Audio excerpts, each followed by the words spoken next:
Tema yang diberikan kepada saya baca berulang-ulang, agak kompleks sedikit ya. Tulisannya adalah kenapa kita bisa bosan datang ke gereja. Ya, kenapa saya bosan? Nah, pertanyaan saya, apakah kita juga tidak mengalami kebosanan tatkala makan makanan yang enak yang sama? Bosan juga ya? Apakah kita bosan tatkala kita pulang ke rumah yang sama? Halo? Kalau rumahnya udah kayak istana, orang bisa bosan nggak? Bosan. Pengennya rumah yang kayak temen yang sederhana. Tapi ketika dia rumahnya sederhana, kapan nih saya kayanya, kan begitu. Maka ini juga terjadi ketika bangsa Israel di padang gurun, dia bosan dengan mana yang turun dari surga. Bayangkan saudara, teman-teman kalau hari ini lihat ada roti tawar, ya mereknya nggak usah disebut. Roti tawar itu turun dari langit, lalu memenuhi ruangan ini saja, kaget nggak? Kagum? Yang belum percaya Tuhan bisa bertobat? Atau mungkin beberapa kita berkata, kok bisa begitu ya? Kita mulai langsung reels pakai ya, story, kemudian kita syuting. Tapi ternyata buat bangsa Israel, mana yang turun dari surga karena udah terlalu sering, biasa. Maka ada penurunan kualitas. Awal-awalnya greget, lama-lama biasa. Enggak kagum lagi. Maka mereka minta daging. Lalu dikirimlah itu, setinggi semeter. Dikirimlah itu burung puyuh, wung datang semuanya. Lalu namanya juga pertama kali, makannya kalau bahasa Jawa namanya geragas gitu saudara. Ya tahu ya, makannya wong. Dan perhatikan baik-baik, menurut teman-teman, kalau mereka dikasih makan daging, apakah akan bosan juga? Bosan juga. Maka kita pakai gadget yang 17 juta, 27 juta, 30 juta, ya mungkin sebulan, 2 bulan, 3 bulan, setahun, oke, setelah itu bosan. Jadi kalau kita hari ini mengalami bosan, itu bukan karena yang kita makan, yang kita pakai, yang kita temui kualitasnya rendah. Bukan. Itu tentang bagaimana saya memaknai apa yang saya makan, saya memaknai apa yang saya lakukan, saya memaknai apa yang saya pakai. Ya toh ya? Siapa yang bosan tiap hari pagi, buka mata, bangun tidur lagi? Siapa yang bosan? Mau kita doakan malam ini tidur, besok gak bangun lagi? Halo? Kenapa gak bosan? Kenapa kita tiap hari makan terus sehari 3 kali, berapa 5 kali? Kenapa gak bosan? Halo? Halo, halo, halo? Nah kan jadi bahaya kalau kita hidupnya hanya bergantung kepada bosan atau gak bosan. Kalau saya merasa bosan berarti dia salah. Maka nanti ketika kita menikah, bosan gak sama pasangannya? Kan bahaya juga. Halo? Atau saya tiba-tiba bosan dengan anak saya, Joyce, Jeremy, Papa bosan lihat wajah kamu, boleh gak ganti pakai anak lain? Kan gak begitu juga ceritanya. Maka bosan itu bukan tanda bahwa kita lebih benar daripada yang kita bosankan itu. Namun kita juga bisa belajar hari ini sebagai gereja. Maka pertanyaan pertama saya di slide adalah, apakah dosa kalau kita tidak berangkat ke gereja? Coba tanya sebelahnya, kalau kamu tidak ke gereja apakah itu tindakan berdosa? Halo? Berapa banyak dari keluarganya diajar bahwa kalau nggak ke gereja, hati-hati lu, mati lu. Kalau kamu nggak ke gereja maka nilai jelek. Kamu nggak ke gereja kenapa? Ya inilah penyebab kenapa kamu tadi dirampok, dibegal dan segala macam. Seolah-olah ditakut-takuti bahwa gereja itu tempat yang sakral. Kalau kita nggak datang bahaya, ada konsekuensinya. Saya beritahu tidak datang ke gereja tidak berdosa. Udah senang? Jadi kalau teman-teman tidak ke gereja itu tidak berdosa. Bukan perbuatan dosa. Kenapa? Karena ada banyak orang yang datang di gereja sambil berdosa. Ya gimana enggak kalau datang ke gerejanya sama suami orang lain. Itu terjadi. Bahkan saya ketemu jemaat datang ikut doa menara doa. Dia berdoa supaya judi main bolanya menang. Bayangin tuh. Saya kadang berpikir kok bisa begitu ya. Ada yang dengerin firman sambil pikiran kotor, dosa juga. Maka ini bukan tentang di mana kita berada. Maka hari ini saya ingin sharing beberapa hal, baik betul. Kalau sampai hari ini anak-anak muda katakanlah mengalami kebosanan di gereja, ya kita gereja bisa belajar. Tetapi nanti saya akan berikan obatnya bagaimana. Ya kita akan lihat teman-teman, apakah udah on ini? Sudah ya? Oh udah ya. Oke, nah. Coba beritahu sebelahnya, aku kenal satu orang yang seperti itu. Jangan-jangan itu diriku sendiri ya. Nah berdasarkan dari riset, kenapa anak-anak muda, youth ya, Orang-orang yang SMP sampai dia kuliah, katakanlah 12 tahun sampai 21, kita bisa perpanjang sampai 25 tahun. Maka mereka mengalami kebosanan di gereja karena kurangnya relevansi dalam ibadah dan pengajaran. Mereka merasa bahwa apa yang disampaikan di dalam gereja itu seperti di dunia lain. Gak masuk dalam kehidupan keseharian saya. Maka tadi saya ngobrol dengan dia. Ayo gimana cara kita scale up bisnis? Halo? Ayo bagaimana caranya kita bisa begini, bisa begitu. Sesuatu yang sebenarnya wajar dibicarakan. Namun jika gereja kita hanya sebatas ritual, hanya sebatas rutinitas, tidak menjawab kebutuhan keseharian kita, repot. Maka Alkitab mengajar kita bagaimana cara cari pasangan hidup, betul? Mengajar kita bagaimana caranya kita menemukan tujuan hidup, betul? Mengajar kita bagaimana caranya mengatasi panik. Atau kalau bahasa dari film apa itu? Inside Out 2. Yang udah nonton angkat tangan? Wah, rohani semua ya, gak pada nonton bioskop. Inside Out 2. Dari yang mimpin adalah emosi joy, diserahkan kepada anxiety. Maka hidupnya panik terus. Bagaimana Alkitab menghadapi kepanikan? Bagaimana Alkitab menghadapi kita diputusin pacar? Itu seharusnya menjadi relevansi. Nah yang kedua katanya, gereja tidak terlihat otentik. Atau fokusnya hanya kepada 2 lagu, 1 lagu pelan, 2 lagu kencang. Emang mau kemana kita pelan-pelan kencang-kencang itu? Bahkan teman saya berkata, Pak besok kita kan lagu sedih dulu. Lagu sedih? Terus gembiranya kapan? Setelah itu, oh jadi kita sedihkan dulu baru itu gembira. Setelah itu setelah firman, sedih lagi Pak. Ya, dan yang ketiga katanya, pengalaman yang dangkal. Yang ketiga nih. Tuh, gereja tidak memberikan ruang pertanyaan, keraguan, isu teologis. Teman-teman ada banyak pertanyaan gak di otak kita tentang Alkitab? Apakah Tuhan itu ada? Anak saya Jeremy itu sekarang kelas 3 SD. Dia berkata gini, Pak kalau Tuhan menciptakan aku serupa dengan gambar dia, dan menciptakan Cici serupa dengan gambar dia, maka Tuhan itu wajahnya mirip aku atau mirip Cici? Nice. Tanya sebelahnya, bisa jawab? Kan puyeng kita kan? Kalau nggak paham tentang teologis.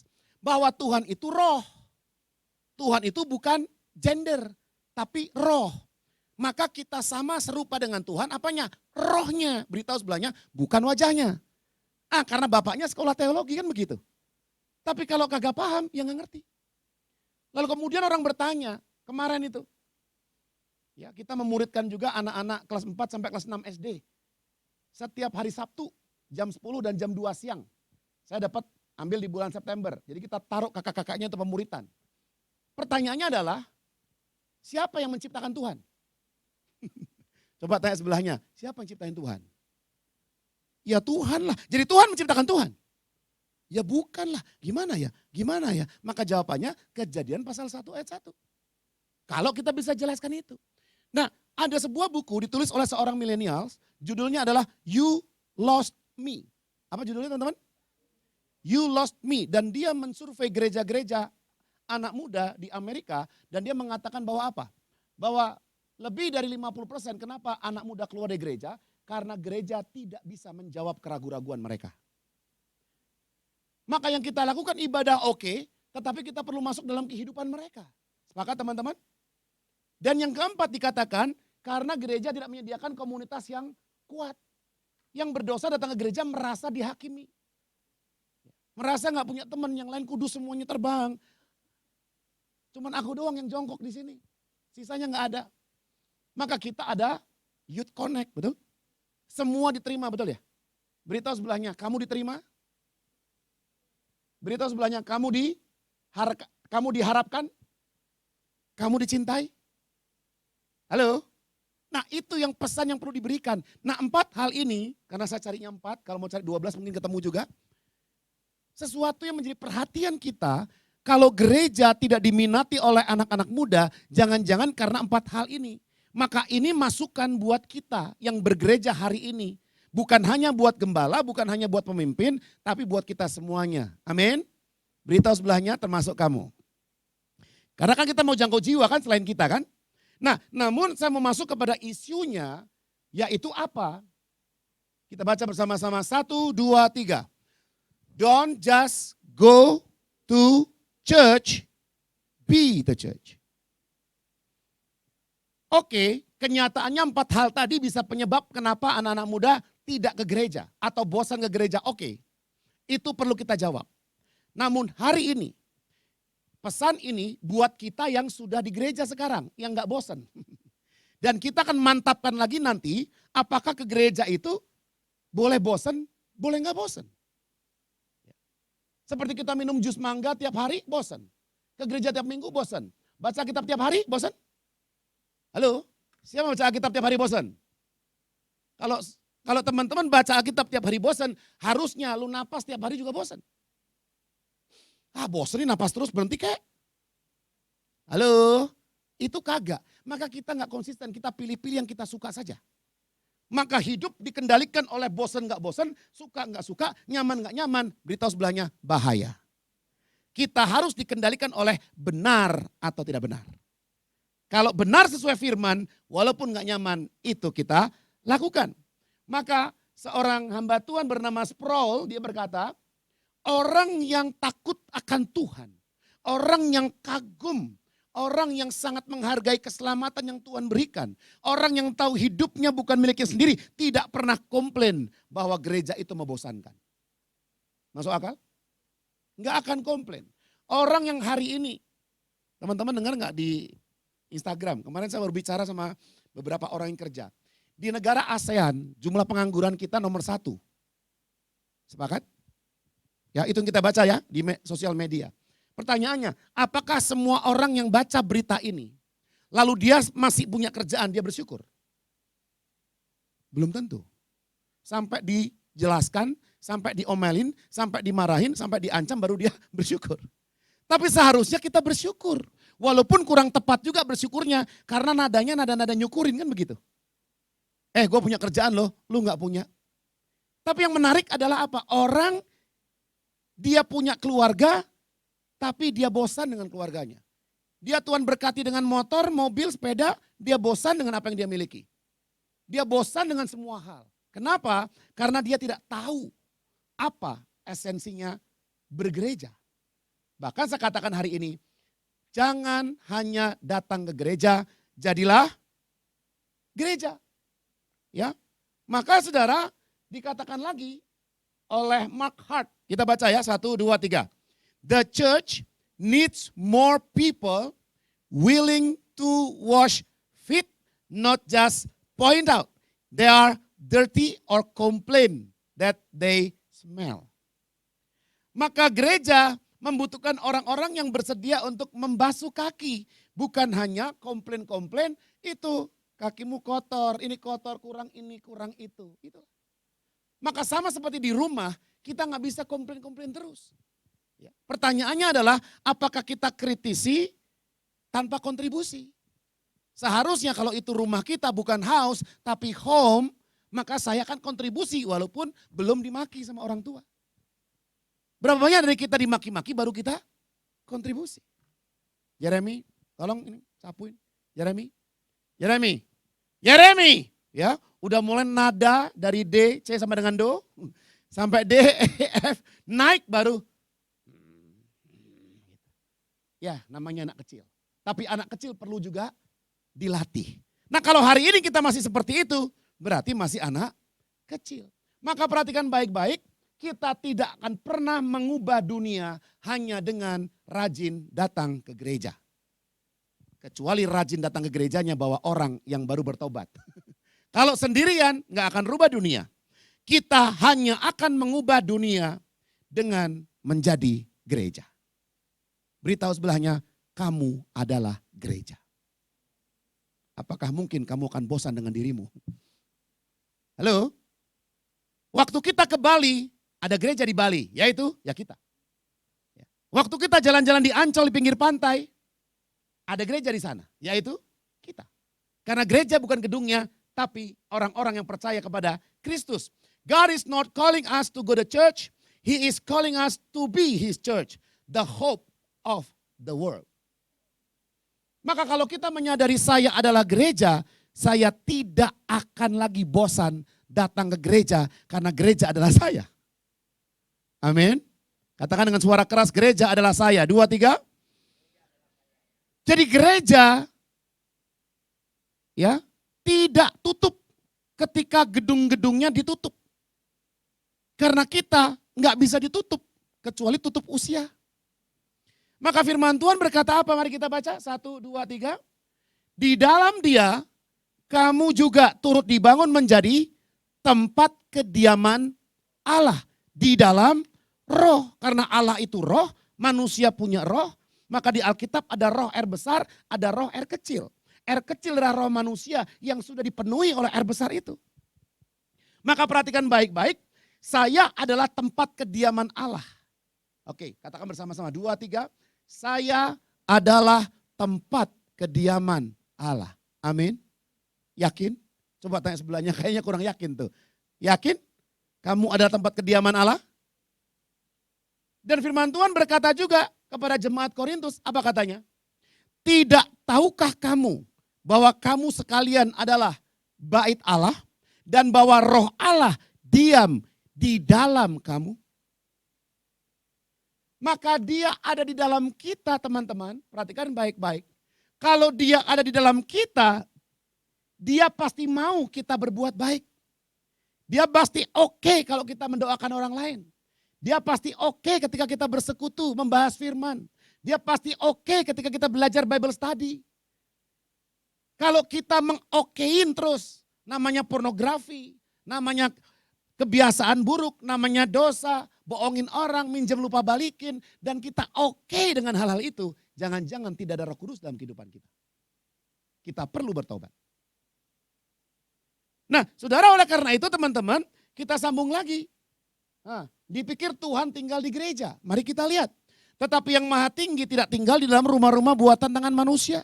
Seperti yang dikatakan oleh Nabi, langit adalah tahtaku, bumi adalah tumpuan kakiku. Rumah apakah yang akan kamu dirikan bagiku? Demikian firman Tuhan. Tempat apakah yang akan menjadi perhentianku? Tidak.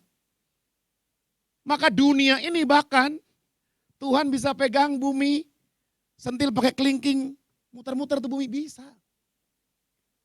Maka bayangan kita Tuhan hanya ada di gereja, salah total.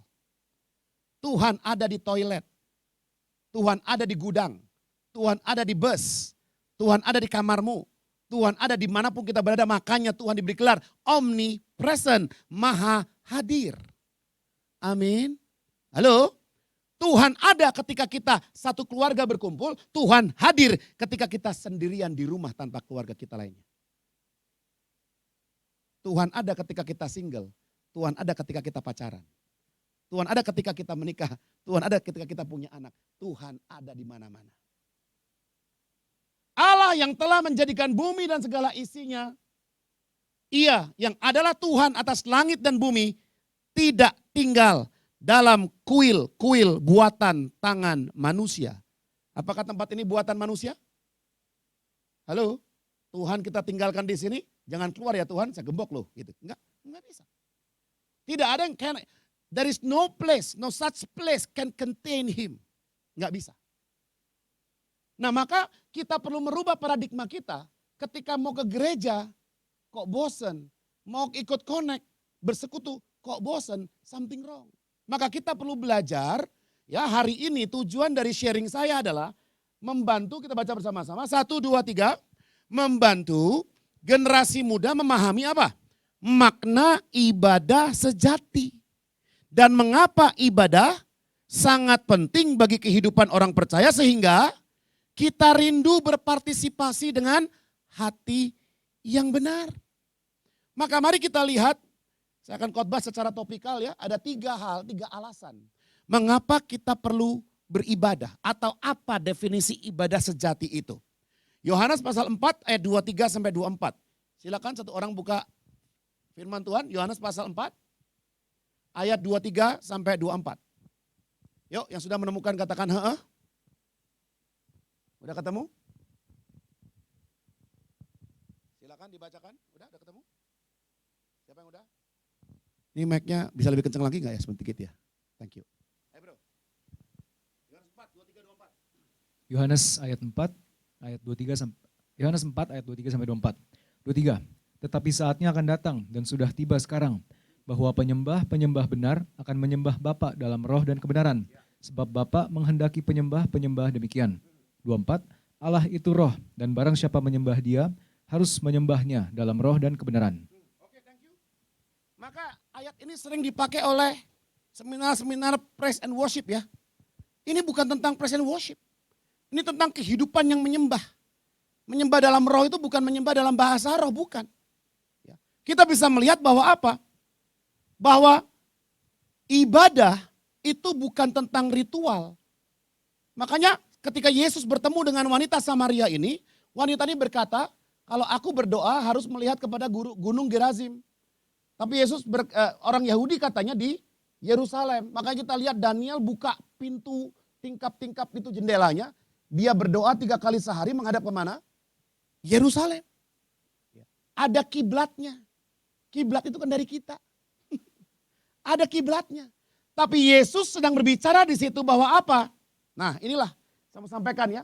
Penyebab kebosanan adalah ketika kita menganggap ibadah adalah rutinitas. Datang jam sekian, nanti begini, nanti begitu. Enggak ada soulnya kalau orang muda bilang. Enggak ada rasanya. Bahkan pelayanan khotbah, kita main musik, jangan-jangan udah rutinitas juga. Halo? Sudah enggak ada soulnya lagi. Jangan-jangan saya kalau baca Alkitab bukan untuk saya, tapi untuk khotbah. Udah enggak ada soulnya lagi. Ini bahaya. Maka ibadah tidak terbatas pada tempat fisik. Orang Samaria itu dia mempercayai Taurat Musa, tetapi dia nggak mau mengikuti adat istiadat Yahudi atau Judaism. Maka mereka terpisah karena darah campur ya orang Yahudi dengan bangsa yang lain. Lalu kemudian punya keturunan tapi masih ada darah-darahnya Yahudi. Jadi kalau dites darah ntar keluar tuh Yahudi gitu kan sedikit. Nah perhatikan baik-baik, dia menghadap Gerizim, yang Yahudi murni menghadap Yerusalem, bukan itu. Tetapi ibadah itu adalah kondisi hati yang menyembah Allah. Maka dikatakan sudah tiba sekarang kata firman Tuhan. Jadi mulai Yesus ketika Yesus hadir, kamu tidak lagi menyembah lihat kiblat itu. Karena sebentar lagi roh kebenaran akan diberikan kepadamu, kamu akan menyembah di dalam roh dan kebenaran. Maksudnya apa? Frasa roh dan kebenaran itu bicara tentang roh manusia yang dipenuhi Roh Kudus. Jadi bukan ritual kosong. Sudah perhatikan baik-baik. Kalau ini disembah, 3 tahun disembah jadi Tuhan gak nih? Ya, roh jahat mencari penyembahan. Tuhan mencari penyembah. Kalau botol ini disembah terus, roh jahat bisa masuk? Masuk. Bisa roh jahat datang. Ada pohon besar di tengah-tengah hutan, disembah, dikasih kembang, disembah, kasih kembang. Hah, ini cocok nih. Roh jahat masuk? Masuk. Dia senang di situ. Karena dia mencari penyembahan. Kalau Tuhan mencarinya, penyembah dari ayat ini. Jadi kalau kita perhatikan bersama-sama adalah bahwa ritual yang kosong adalah ketika kita tepuk tangan, tapi kita nggak tahu kenapa kita tepuk tangan. Ritual yang kosong adalah ketika kita ke gereja, 2 jam, 3 jam pulang, sampai di rumah kering lagi. Gue nggak tahu apa yang terjadi dengan hidup gue 3 jam belakangan ini. Itulah kehidupan yang tidak mengubahkan. Halo? Ritual yang kosong. Dan kebenaran itu bicara tentang apa? Sesuai dengan kehendak Tuhan. Kehendak Tuhan ya firman Tuhan. Maka menyembah dalam roh dan kebenaran adalah apa? Lupakan ritualnya. Yang penting hatimu dipenuhi Roh Kudus. Maka roh engkau bisa berkata ya Aba ya Bapa. Dan hidup kita benar-benar menyembah Tuhan. Jujur, genuine. Amin. Ya. Jadi ibadah adalah hubungan yang nyata dengan Allah yang dinyatakan melalui hati yang tulus dan cara yang benar. Maka ketika saudara berkata, aku mengasihi engkau Tuhan. Really? Ku mau sepertimu Yesus. Benar? Jangan-jangan pret belaka. Ritual karena hafal lagunya. Maka perhatikan baik-baik. Yang pertama ibadah bukan ritual tapi hubungan dengan Allah. Beritahu sebelahnya katakan ibadah bukan ritual. 2, 3. Dan ayat yang tadi dibacakan adalah Bapa mencari orang-orang yang menyembah Dia secara demikian. Jadi kalau kita merasa bosan datang ke gereja, jangan-jangan kita tidak tahu apa itu ibadah. Ibadah itu adalah hubungan dengan Tuhan. Apakah Tuhan ada di gereja? Tuhan ada di mana-mana. Kita bisa berhubungan dengan Tuhan di mana-mana. Lalu Pak, kenapa kita perlu berada di gereja? Poin ketiga. Ini masih poin 1. Jelas ya? Nah, maka kita bisa lihat aplikasinya adalah beribadah itu membangun hubungan yang tulus dengan Tuhan. Makanya ketika kita belajar doa Bapa kami, gimana kalimat pertama? 1, 2, 3. Bapa kami yang di surga, our Father. Bahasa Yunaninya pater. Pater, jadi father. Pater kenapa tidak dikatakan yang mulia, yang maha kuasa di bumi dan surga. Enggak, ada hubungan yang dekat. Maka hubungan kita dengan Tuhan bukan transaksional tetapi relasional. Halo, amin. Maka saya ulang begini, kayaknya saya pernah ngomong juga. Makin hubungan kita dekat dengan seseorang, kita makin informal. Betul gak bro? Betul gak?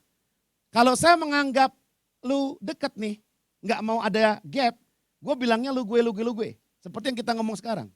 Ya, kau anta bisa bantu apa? Cie, kocoy. Ya, tapi saya dipanggil om juga di sini.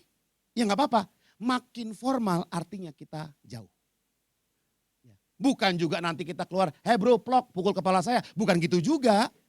Itu mah udah masuk ke kurang ajar kan gitu ya. Tapi intinya ketika kita makin dekat dengan seseorang, hubungan kita makin informal. Ya atau ya?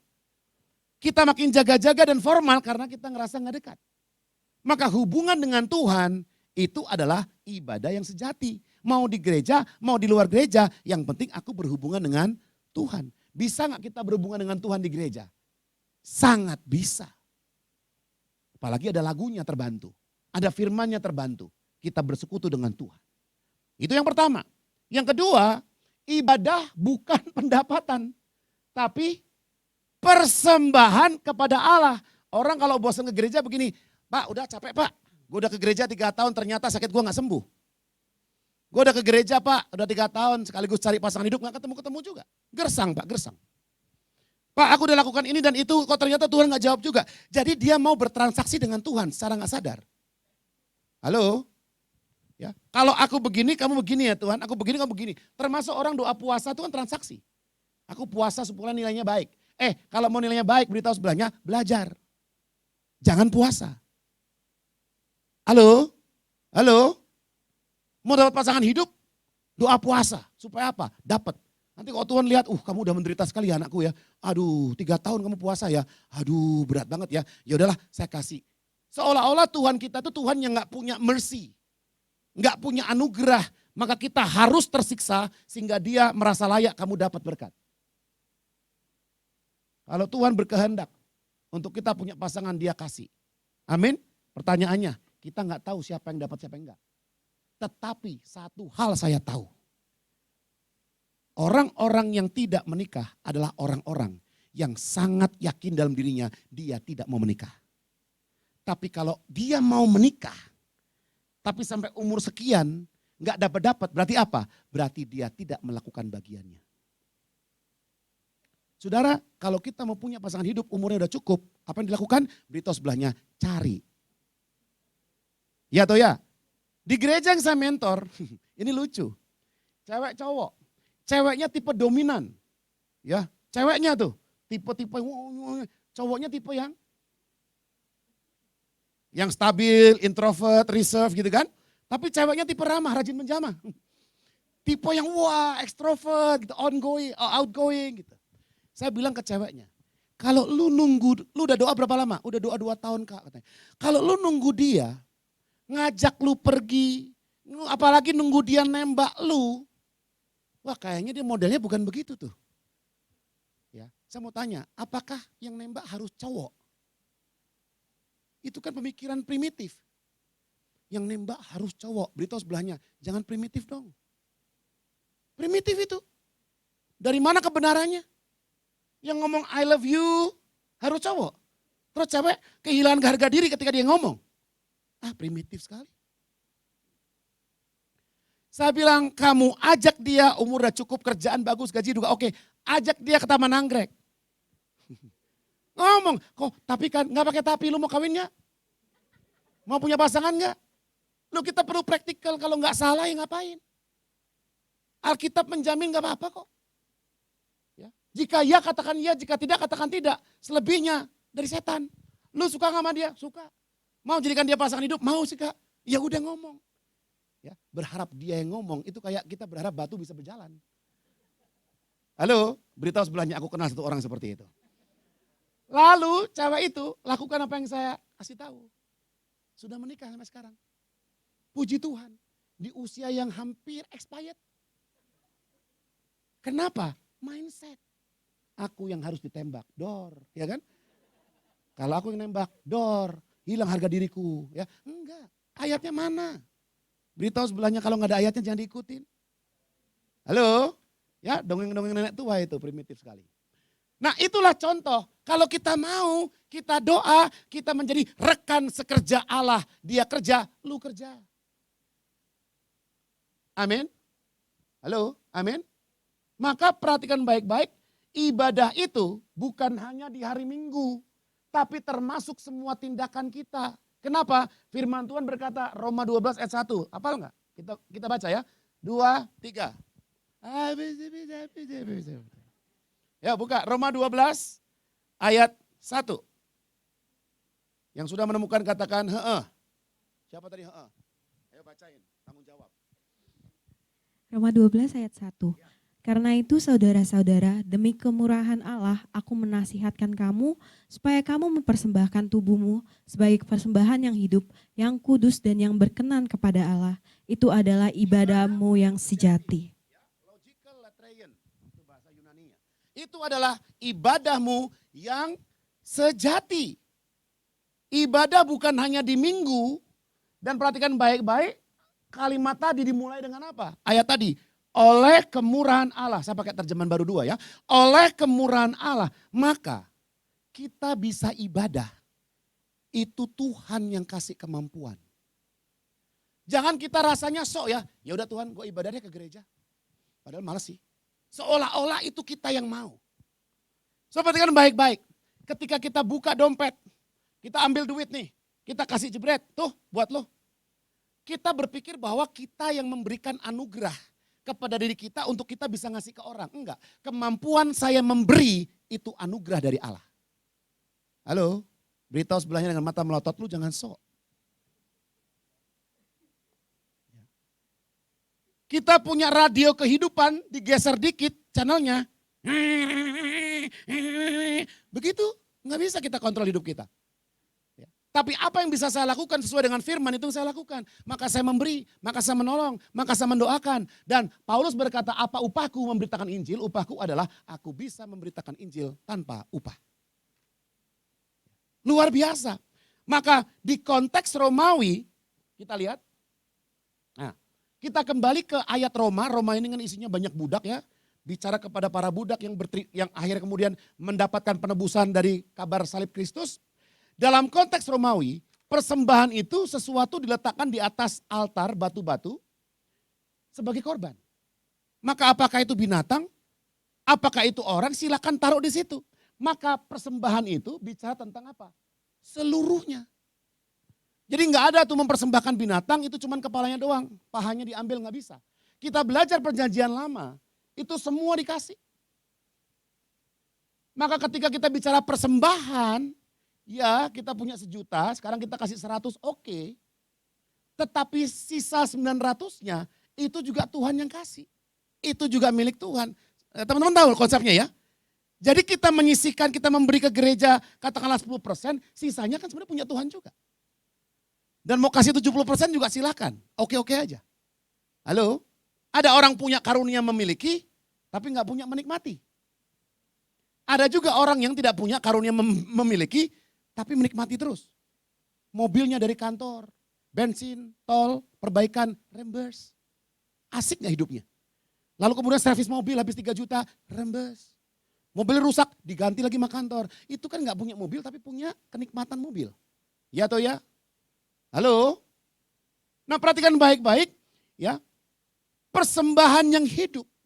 Kali ini Paulus menggunakan konteks Romawi persembahan seluruhnya, tapi lu gak mati. Hidup. Kita hidupnya ditaruh di altar, dari kepala sampai bawah kaki, hidup. Hidup berarti apa? Hidup kudus, berkenan. Hidup artinya terus menerus sampai kita mati. Coba cek sebelahnya, ada mayat di sebelahnya enggak? Kalau masih hidup, masih ambil napas, berarti sampai segitulah, sepanjang itu kita melayani Tuhan, mempersembahkan hidup kita. Maka kudus bicara tentang dipisahkan dari perbuatan dosa. Ya. Dan berkenan itu bicara sesuai dengan kehendaknya. Karena Paulus berkata, walaupun aku memberikan tubuhku untuk dibakar, tanpa kasih sia-sia. Walaupun kita melayani Tuhan, tanpa kasih sia-sia. Maka perhatikan baik-baik, kita harusnya mempersembahkan seluruh kehidupan kita dimanapun kita berada, terus menerus, dipisahkan dari dosa, perbuatan dosa, dan sesuai kehendak Tuhan. Itulah ibadahmu yang sejati. Logikos. Logikos, logika. Ya, artinya make sense. Jadi ini ketika kita persembahkan tubuh kepada Tuhan, itu bukan hebat. Keren lu, mantep lu. Hebat ya, lu persembahkan hidupmu Tuhan. Enggak, itu apa? Itu hanya make sense. Kenapa make sense? Karena oleh kemurahan Allah. Yang menciptakan kita Allah, yang memberikan kita kehidupan Allah, yang menyelamatkan kita atas dosa kita Allah, yang pakai kita Allah. Dia yang ciptakan kita semua, terus kita melayani Tuhan, beritahu sebelahnya, ya wajar. Ini bukan rocket science, wajar. Yang tidak wajar adalah kalau lu gak mau melayani Tuhan. Itu gak wajar. Bisa jadi belum percaya Tuhan. Tapi kalau kita sudah ada Roh Kudus, kita Kristen, kita percaya Tuhan, beritahu sebelahnya, pasti kamu melayani Tuhan. Nah yang sekarang Kristen-Kristen dan gak mau melakukan apapun buat Tuhan, belum dengar ini. Logical latrien, itu hal yang wajar. Maka aplikasinya beribadah dengan mempersembahkan hidup keseharian kita bagi Tuhan. Maka kalau ini gak diajarkan bahaya. Kita ngerasa kudus rohani ketika ibadah 2 jam. Setelah itu kudis. Kita radikal lompat-lompat keluar 2 jam, radikalnya rada dikit nakal. Gimana tuh kisahnya? Gak bisa. Setiap saat. Dan yang terakhir, mari kita lihat. Yang terakhir, yang pertama adalah ibadah bukan ritual tapi hubungan dengan Allah. Yang kedua, ibadah bukan pendapatan tapi persembahan kepada Allah. Dan yang ketiga, ibadah bukan beban tapi kebutuhan akan Allah. Jadi Tuhan gak butuh kita. Emangnya kalau kita gak datang ke gereja seminggu, sebulan, tepuk tangan kita gak ada lalu Tuhan malas gitu ngurusin kita? Enggak. Apa yang kita lakukan tidak merubah Tuhan. Apa yang kita lakukan itu merubah kita sendiri terhadap Tuhan. Amin.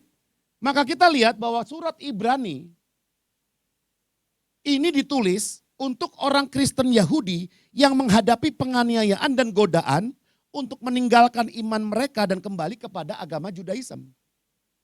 Ini konteksnya begitu, maka ditulis kitab ini.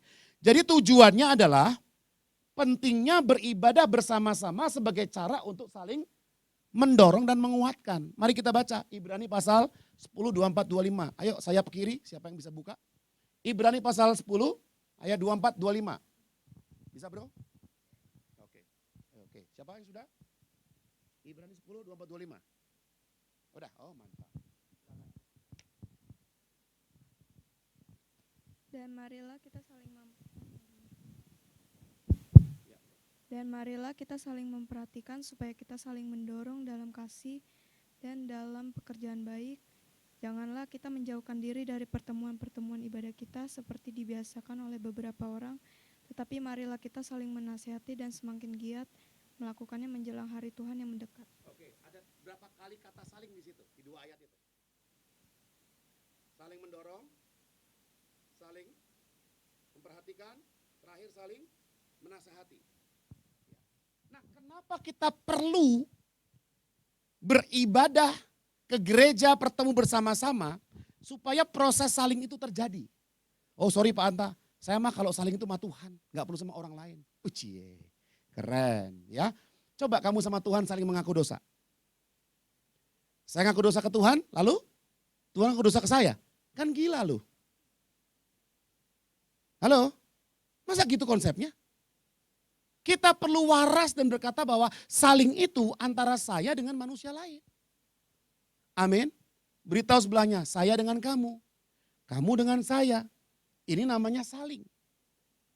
Maka frasa saling memperhatikan, saling mendorong, saling menasehati, di mana terjadinya? Di rumah sendirian kita kunci kamar dan kita diem di situ. Enggak ketemu.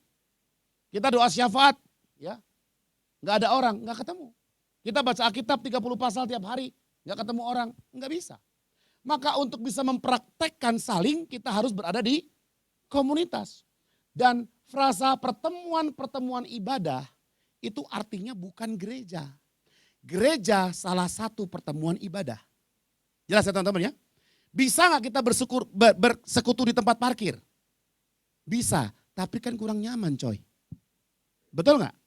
Nyaman gak ada di sini? Kurang nyaman apa lagi? Sebelum ibadah kita pingpong. Minum kopi, minum teh, air putih kurang apa di sini? AC dingin, gak mikirin bayar listrik. Betul tidak? Ya, yang punya gereja yang mikirin. Ya. Kalau kita mau ikut sepenanggungan, sepemikiran, ya kita bantu. Maka persembahan itu apa? Ya bantuin bareng-bareng.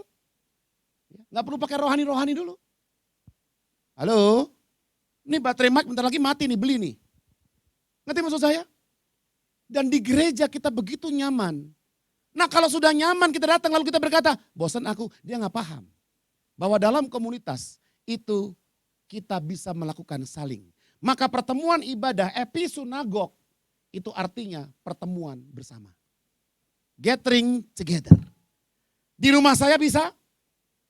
Bisa. Di rumah lu bisa? Bisa. Di mana saja bisa. Bahkan kita gathering, kita ke Bangkok rame-rame, bisa. Bisa. Itu yang penting. Maka gereja adalah salah satu tempat untuk kita bersekutu. Coba tanya sebelahnya. Jangan-jangan anak saya ngerti, teman-teman belum ngerti. Kenapa namanya gereja? Kenapa nggak namanya gerejo? Halo, coba tanya sebelahnya, kenapa sih namanya gereja?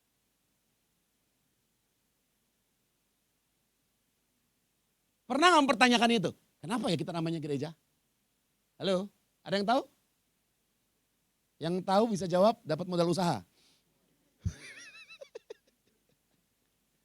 Karena yang bawa ke sini orang Portugis. 1500-an. Dan di situ namanya igreja. Igreja adalah kumpulan orang yang dipilih Tuhan. Ya, dari bahasa Yunaninya adalah nanti kita bisa tahu itu. Igreja maka lama-lama jadi gereja. 1600 baru Belanda tulis kitab Alkitab pertama. Kiri bahasa Belanda, kanan bahasa Indonesia. Nah kalau kita belajar sejarah kita ngerti. Sekarang kita tahu kenapa namanya gereja. Karena dari bahasa Portugis, igreja. Halo? Sama seperti kenapa Isa Al-Masih. Karena Yesua HaMasiah dikatakan Yesua HaMasiah, Yesua HaMasiah. Selama 700 tahun jadinya apa? Ya Isa Al-Masih, bisa. Make sense. 700 tahun. Mereka baru keluar, kita udah keluar duluan. Halo? Nah ini menjadi pengertian buat kita bahwa apa? Bahwa ketika ya kita tidak ada dalam komunitas rohani, hati-hati. Rawan kecelakaan. Peringatannya adalah jangan memisahkan diri dari persekutuan saudara seiman seperti yang dibiasakan orang-orang. Jadi ada saat itu jemaat-jemaat yang karena takut atau karena males mereka tidak datang persekutuan lagi.